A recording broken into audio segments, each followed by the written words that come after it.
veľkou cťou, že na Deň svätého Valentína sme sa tu stretli, ktorých nás všetkých spája láska k umeniu. Dostali sme sa do nášho vytúženého cieľa.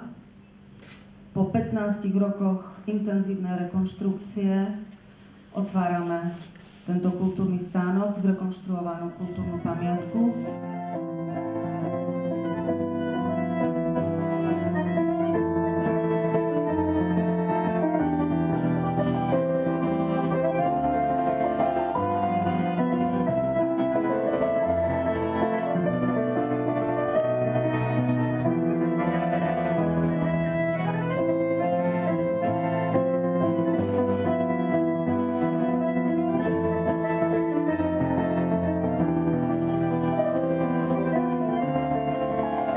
Prajem galérii veľa vydarených výstav predovšetkým.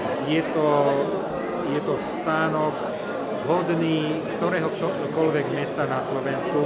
Mám dojem, že sa môže kľudne rovnať s ktorýmkoľvek mestom aj v strednej Európe, pretože je výborný.